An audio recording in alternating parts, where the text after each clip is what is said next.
Now at 5, a Morgan County Sheriff's Office canine badly hurt in the line of duty is back doing what he does best. Look at him in action. I know, I was going to say, look at Bullet right there. Tonight, we are sharing more with you about what happened to Bullet and where he is on his road to recovery.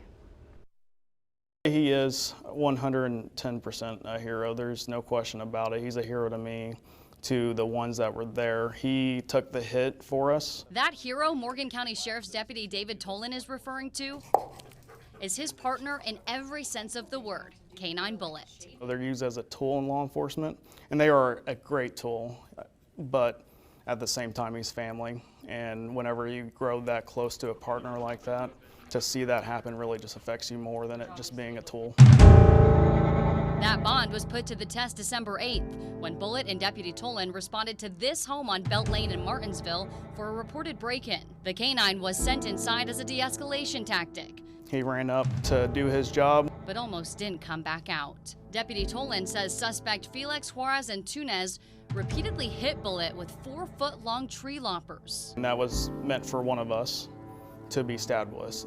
And for him to take that hit for one of us, he could have saved one of our lives or just saved one of us from getting injured. The attack left Bullet lifeless. When we ran up, I didn't think he was alive. The subject was still beating him unconsciously. And so running up, he was unconscious. I didn't even know he was breathing. He had fractured one of the bones of his skull that was associated with his frontal sinus. Luckily, the fracture was fairly mild. It wasn't displaced, didn't require surgical repair, just required rest for several weeks. Bullet spent several days in the hospital. Immediately, he was taken out of the line of duty so he could heal from his injuries that left a mark on his handler. If you go back to that horrific day, to think that he was almost taken away from you, how do you put that into words? You almost can't. It's almost like losing a brother or a family member. I'm just as close to him as anyone else, as my wife, and to lose him like that is almost like losing a kid, is the best way to put it. Within a couple weeks, he was cleared for light duty, back to performing drug sweeps like this or helping find missing kids or adults.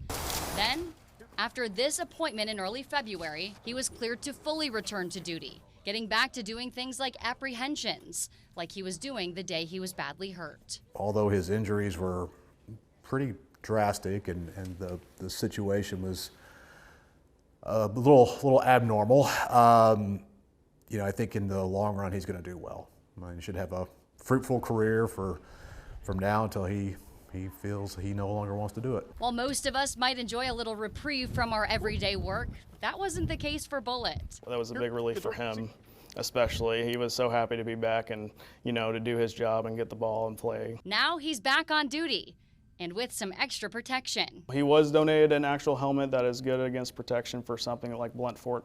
What happened? This extra gear underscoring just how Bullet is seen by the deputies he works alongside. Not as equipment, but as one of their own. He is another law enforcement officer to us, so hitting him is like, I would say, hitting one of us just as much. While some states do classify law enforcement canines as officers, Indiana does not. So the most serious charge the suspect faces for injuring Bullet is battery on a law enforcement animal resulting in bodily injury. Who knows, maybe a lawmaker will see Bullet's story and effort a bill that could change that in the future.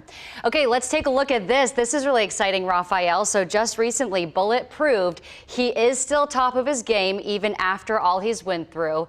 He just won a sniff competition. So this was done through his certifying organization. He took first place out of 22 canine teams for finding drugs the fastest without a false alert. So just to put it into perspective, it was early December when he was knocked unconscious, almost killed while serving the line of duty, and it was end of February that he won that sniff off. So he is still top of his game. And as you were mentioning, hopefully someone will take action on this because yes, canines do play a critical role in law enforcement, not only in helping officers during drug apprehensions, but also going after people, the bad guys and bad ladies, but also helping find people. So I think if you talk to an officer, their canine officer is not only an officer, but a member of the family Right. who deserves to have, of course, full protection. Well, I don't know if you Right. saw that mugshot of the suspect in this case. If you noticed his eye area, that is where bullet bit him. So he was very much Yeah. used in that situation as a tool. But I mean, you heard Deputy Tolan say it. He's not just a tool. He's very important to us.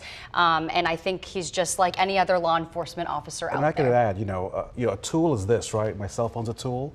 That dog is trained to do a job, Mm-hmm. right? And so you could just plop that down, but that dog will do the job. I mean, Deputy Dumbest of Tolan said dogs. he took the hit for them. I mean, who knows Absolutely. if a law enforcement Absolutely. officer had went into the situation first, maybe they would have been hit with those tree Absolutely. loppers. So Yeah. thank goodness Bullet is doing okay today. I've been so excited to share that update. I could tell. I've been looking forward to that story. I've been working on it for a while, but it's always so great to see any officer or deputy or law enforcement personnel return after being injured on the job.